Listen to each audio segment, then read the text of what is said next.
सर्वांना प्रभू श्री ख्रिस्ताच्या नावात सलाम आणि आशा करतो की तुम्ही सगळेजण आनंदात असणार. माझा आजचा जो विषय आहे तो असा आहे की आपण कशा प्रकारे एक खरा व्यक्ती बनू शकतो. खरा व्यक्ती जेव्हा मी हा शब्द उच्चारतो त्याचा अर्थ असा नाही की आपण काहीतरी वेगळ्या प्रकारे वागण्याचा प्रयत्न केला पाहिजे. नो, माझा अर्थ तसा नाही आहे. पुष्कळ वेळा काय होत असतं की आपण आपली इमेज प्रोटेक्ट करण्याचं, लपवण्याचा प्रयत्न करत असतो. आपण नेहमी एक चांगला व्यक्ती बनून राहण्याचा प्रयत्न करत असतो. लोकांना आपले जे फ्लॉज असतात, ओके, आपले जे काही वाईट गुण असतात आपण लोकांना दाखवत नाही, सो दॅट त्यांनी आपल्याबद्दल वाईट विचार नाही केला पाहिजे. किंवा पुष्कळ वेळा आपण आपल्यामध्ये ज्या काही कमतरता असतात ते आपण लपून ठेवण्याचा प्रयत्न करत असतो. तर अशा वेळेस आपण एक प्रकारे तो मास्क घालून घेतो, एक मुखवटा घालून घेतो की मी असा व्यक्ती आहे आणि मी अशा अशा गोष्टी करत असतो. बट जो एक रिअल यू असतं, एक जो खरा व्यक्ती असतो, आपण तो कधीच बाहेर येऊ देत नाही, कधीच आपल्या जवळच्या लोकांना दाखवत नाही. किंवा आपण ज्यांच्यासोबत राहतो त्यांच्यासोबत आपण द रिअल यू, तुम्ही खरे कोण आहात हे कधीच आपण कोणाला दिसू देत नाही. आपण आपल्यामधल्या ज्या काही कमजोऱ्या असतात त्या आपण दुसऱ्यांपासून लपवण्याचा प्रयत्न करत असतो, सो दॅट त्या लोकांनी आपल्याला कमजोर नाही समजलं पाहिजे. यासाठी आपण आपली इमेज प्रोटेक्ट करत असतो, सांभाळून ठेवत असतो. आपण पुष्कळ वेळा प्रिटेंड करतो, देखावा करतो की मी खूप स्ट्रॉंग आहे किंवा मला इमोशन्स नाही आहे. किंवा पुष्कळ वेळा आपण धार्मिकरित्या देखील प्रिटेंड करत असतो, दिखावा करत असतो, मास्क लावत असतो की मी अशा प्रकारच्या व्यक्ती आहे. किंवा मी खूप जास्त प्रार्थना करतो किंवा आपण खूप जास्त प्रार्थना करतात, असं काहीतरी प्रत्येकाचा एक वेगळा मास्क असतो. ओके, पण मला तुम्हाला एक गोष्ट सांगायची आहे की तुमच्या आयुष्यामध्ये जेवढे पण लोक आहेत आणि तुम्हाला असं वाटतं की ते परफेक्ट आहे किंवा हे किती गुड पीपल आहे किंवा असं वाटतं की त्यांच्यामध्ये कोणत्याच प्रकारची कमतरता नाही आहे, बट त्या लोकांमध्ये देखील काहीतरी कमतरता असते. तर माझा आजचा विषय हा आहे की आपण आपल्या ज्या वीकनेस असतात, ओके, ज्या कमजोऱ्या असतात त्या आपण का नाही लपवल्या पाहिजे, का त्याच्याबद्दल आपण देवाच्या समोर ओपन झालो पाहिजे, हाच माझा आजचा विषय आहे. बायबल म्हणतं, स्क्रिप्चर म्हणतं की आपण जेव्हा खूप जास्त वीक असतात तेव्हा देवाचा हात आपल्यावर सर्वात जास्त असतो. आपण जेव्हा खूप ताकदवर असतात, खूप स्ट्रेंथ असते आपल्यामध्ये, त्या टाईम गॉड आपल्यासोबत जास्त मोस्ट ऑफ द टाईम नसतो.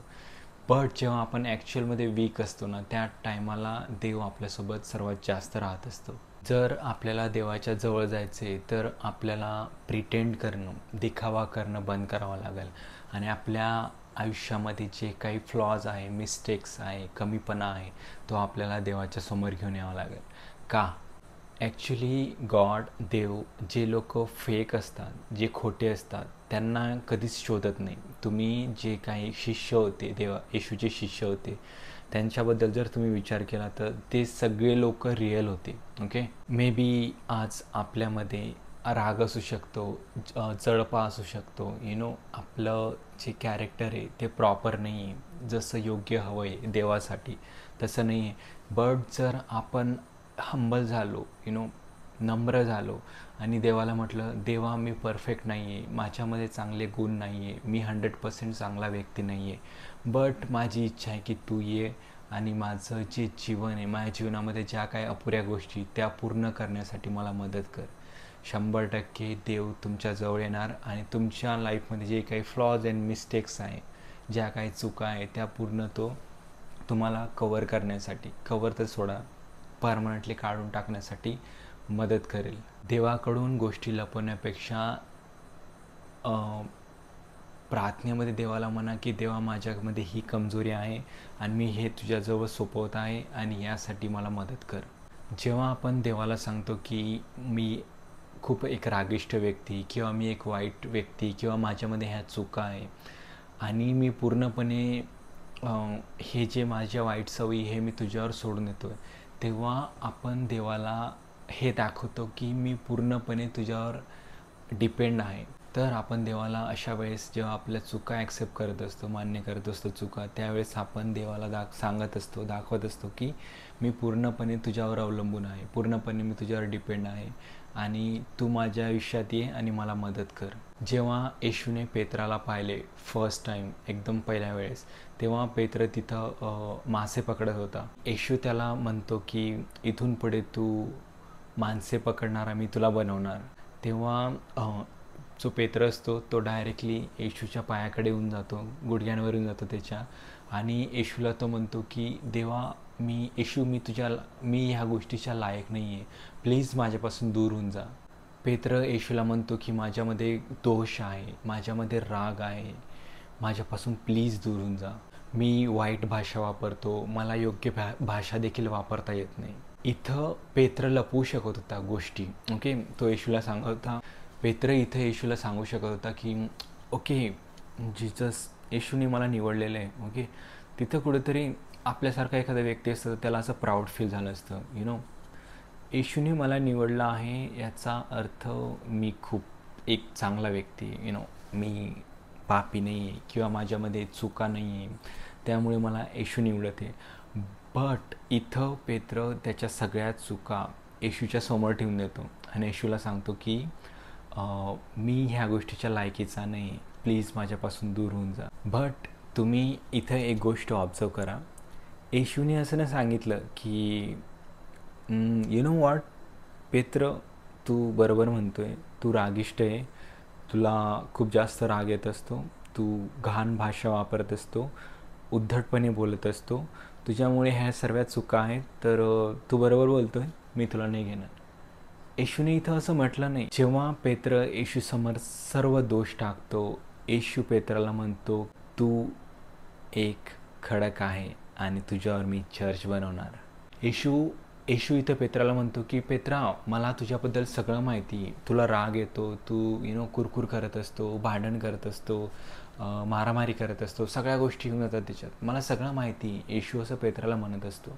पण येशू इथं पेत्राला एक आशा देत असतो की तू कसाही असेल, पण मी जसा तू आहे त्याच्यापेक्षा बेटर 1000 पटीने तुला चांगला बनवेन.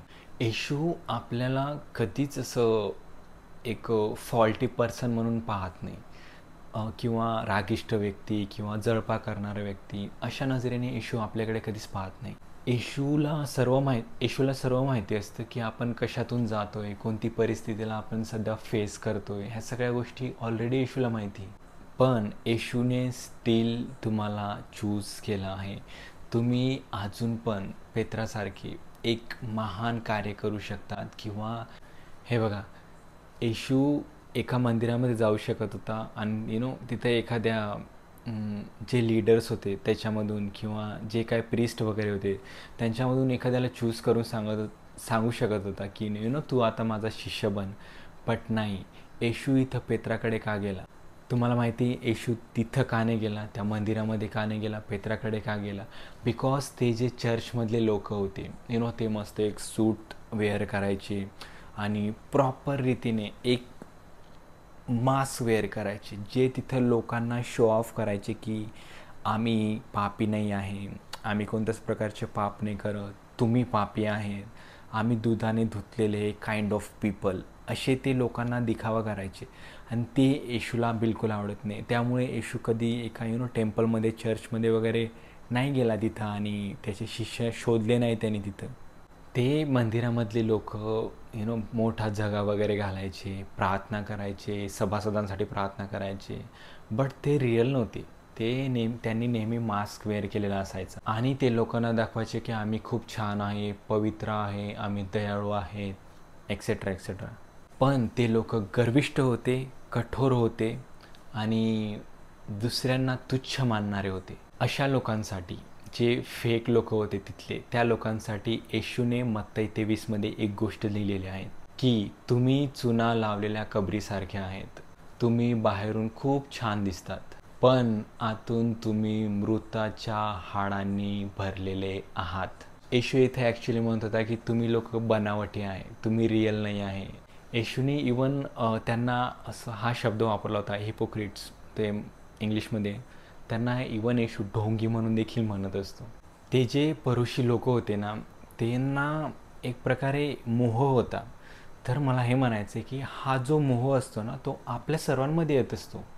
मला माझी इमेज वाचवायची आहे, मला या लोकांसमोर असं दिसायचं आहे, तसं दिसायचं आहे, माझ्या विकनेस कोणीच पाहायला नाही पाहिजे, त्यांना मी कळू देणार नाही. आपल्याला असं वाटतं की आपण ज्या कामावर जातो, त्याच्यानंतर फ्रेंड्ससोबत जात असतो, मित्रांसोबत जात असतो, जिममध्ये, वर्कवर, प्रत्येक जागेवर आपला एक वेगळा मुखवटा असतो, एक वेगळा मास्क असतो, जो फ्रेंड्ससाठी वेगळा असतो, फॅमिलीसाठी वेगळा असतो, अँड जिमसाठी वेगळा असणार, कॉलेजसाठी वेगळा असणार. प्रत्येक जागेवर आपण वेगळ्या वेगळ्या प्रकारची व्यक्ती बनून राहत असतो. हे यासाठी कारण आपली इच्छा असते की त्या लोकांना माझ्या विकनेसेस माहिती पडू नये. जो प्रेषित पौल आहे त्याबद्दल मला तुम्हाला थोडं सांगायचं आहे. पौलाने नवीन करारामध्ये अर्ध्याहून अधिक जास्त पुस्तकं लिहिलेली आहेत. तो एक हुशार आणि विद्वान आणि उच्च स्तराच्या पदावरचा एक व्यक्ती होता. तो आय थिंक 4 की 5 भाषा बोलू शकत होता आणि तो एका प्रभावशाली कुटुंबामधून देखील आलेला असतो. पौलाने तो किती यशस्वी झाला, त्यांनी काय काय केले, त्याची मोठी कामगिरी किती केल्या त्यांनी, हे सगळं तो सांगू शकत होता. पण तो रोमकारास पत्रामध्ये असा म्हणतो की मला माहीत आहे की जे मी चांगले केले पाहिजे ते मी करीत नाही, परंतु जे वाईट मी करू इच्छित नाही ते मी करून देतो समटाईम. फिलिप्पेकराच्या पत्रामध्ये तो म्हणतो की मी अजूनही जे असायला हवे ते अजून नाही आहे. त्याच्यामध्ये चुका आहेत हे कबूल करण्यासाठी पाऊल कुठेच लाजला नाही. तो इथं सहजपणे मुखवटा मास्क घालू शकत होता की मी एवढं अर्ध्याच्या वरती टेस्टमेंट लिहिलेली आहे, नवीन करार लिहिलेला आहे, तर तो बिंदास मुखवटा घालू शकत होता आणि तो सांगू शकत होता आणि कोण काय त्याला बोललं असतं त्याच्या फ्लॉज अँड मिस्टेकबद्दल. बट इथं पाऊल जो असतो ना तो ऑनेस्ट होतो, त्याच्या ज्या चुका आहेत ते देखील तो बायबलमध्ये लिहितोय. आपल्या चुका ॲडमिट करणं वीकनेस नाही आहे. आपण इथं देवाला दाखवत असतो की मी तुझ्यावर पूर्णपणे अवलंबून आहे, मी तुझ्यावर पूर्णपणे डिपेंडेंट आहे, प्लीज माझी हेल्प कर, माझ्या आयुष्यात ये आणि माझ्या ज्या काही विकनेसेस आहे त्या सगळ्या तू दूर कर आणि मला जे तू बनण्यासाठी निर्माण केलेले ते बनण्यासाठी मला मदत कर. अशी आपण देवाला प्रार्थना केली पाहिजे. एकदा दाविदाने देखील अशी सेम चुकी केली होती. तो एका महिलेसोबत व्यभिचार करतो आणि त्या महिलेचा जो हजबंड असतो त्याचा खून करून टाकतो, त्याचा मर्डर करतो. 1 वर्षापर्यंत तो ह्या गोष्टीला लपून ठेवतो. त्याने ही गोष्ट सर्व लोकांपासून लपून ठेवली. बट त्या वर्षी ती गोष्ट लपून ठेवल्यामुळे दावीद आजारी पडतो, वीक होऊन जातो, तो कोणतीच लढाई लढू शकत नाही. बट एक दिवस नाथान त्याच्याजवळ येतो आणि तो त्याला म्हणतो, दाविदा तूने काय केले आहे ते मला माहीत आहे आणि ते बरोबर नाही केलं आहे तू. पण त्याच्यानंतर स्तोत्र 51 मध्ये दावीद म्हणतो की देवा मी माझे अपराध कबूल करतो. तो म्हणत होता मी आता इथून पुढे लपवणार नाही, मी ते लपवणार नाही आणि मी ते आता प्रकाशात घेऊन येणार. आपण सर्व कोणत्या ना कोणत्या प्रत्येक गोष्टीमध्ये वीक असतो, पण जे कोणी असे लोक असतात त्यांची वीकनेस, त्यांचा लहानपणा त्यांना दाबून देत नाही. म्हणजे ते मान्य करतात ती वीकनेस आणि देवाच्या समोर उघडपणे जातात, लोकांसमोर उघडपणे जातात. त्यांचे फ्लॉज अँड मिस्टेक ॲक्सेप्ट करून त्या व्यक्तीला आयुष्यामध्ये पुढे जाण्यापासून कोणीच थांबवू शकत नाही. दाविदाने जशी त्याची चूक कबूल केली त्या दिवसापासून त्याचे टेस्ट सगळे चेंज होऊन गेले, त्याची हेल्थ इम्प्रूव्ह व्हायला लागली, तो अजून लढाया जिंकू लागला, अजून त्यांनी मोठे मोठे खूप सारे कारनामेत केले. बट त्यांनी सेम गोष्ट तशीच लपून ठेवली असती तर कुठेतरी आपण दाविदाचं नाव विसरून गेलो असतो तिथंच. But no, he rose up and David उठतो आणि त्याचे पाप, त्याची वीकनेस कबूल करतो आणि ते कबूल करून तो गॉडला त्याच्या लाईफमध्ये वर्क करू देतो. जे लोक मुखवटा घालत नाही, मास्क घालत नाही आणि लोकांकडे आणि देवाकडे बोलली जातात, हिम्मत करून जात असतात, जे लोक देवाकडे उघड्या चेहऱ्याने जातात, जसे आहेत तसे जातात, तेव्हाच देवाचे जे चमत्कार असतात, रिअल मिरॅकल्स असतात, तेव्हा तुम्हाला ते दिसतील. जर आपण गोष्टी लपवत राहिलो तर आपण ते चमत्कार, ते मिरॅकल्स कधीच पाहू शकत नाही. पेत्राचा पुन्हा एकदा विचार करू आपण. तो कसा होता, त्यांनी स्टार्टिंग कशी केली होती. एका वेळा तर त्यांनी सैनिकाचा कान कापून टाकलेला होता आणि दुसऱ्या जागीला तो येशूसाठी त्याने आपला जीव दिला होता. आपल्याला फक्त एकच काम करायचे की जे रिअल आपण आहेत ते आपल्याला येशूला दाखवायचे आणि बाकी गोष्टी सगळ्या येशू स्वतःहून करून येत असतो. प्रत्येक जागेवर पेत्र किती वेळा चुकला, 2-3 वेळा चुकला, त्याने येशूचा इवन नाकार दिला, बट स्टील येशूने जे त्याच्यामध्ये पाहिलं होतं ते त्याचं जे पर्पस होतं, त्याचा जो उद्देश होता तो येशूने त्याच्याकडून पूर्ण करूनच घेतला ॲट दी एंड. तर अशाच प्रकारे आपण जेव्हा पेत्रासारखं, दाविदासारखं रिअल राहतो, मास्क घालत नाही, मुखवटा घालत नाही, पण आपल्या ज्या काही विकनेसेस असतो, कमजोऱ्या असतो, आपल्याला देवाला सांगत असतो, तेव्हा देव आपल्यामध्ये काम करत असतो. आपण जसे देवाच्या समोर नम्र होतो त्या वेळेस विदिन त्यावेळेस लगेच देव आपल्या जीवनामध्ये कार्य करायला लागून जातो आणि जे उद्दिष्ट त्याने आपल्या जीवनाचं ठेवलेलं आहे ते उद्दिष्ट पूर्ण करण्यासाठी देव आपल्याला मदत करत असतो. तर हा होता आजचा माझा मेसेज आणि हा जर तुम्हाला आवडला असेल आणि या मेसेजद्वारे तुम्हाला जर काही प्रोत्साहन भेटलं असेल तर नक्की शेअर करा आणि भेटूया नेक्स्ट व्हिडिओमध्ये. तोपर्यंत देवावर विश्वास ठेवा, देवाला प्रथम स्थान द्या अँड देव तुम्हाला तुमची जी डेस्टिनी गॉडनी ठरवलेली आहे योग्य वेळेवर, योग्य टायमावर देव तुम्हाला त्यापर्यंत घेऊन जाणार. तोपर्यंत देवावर विश्वास ठेवा.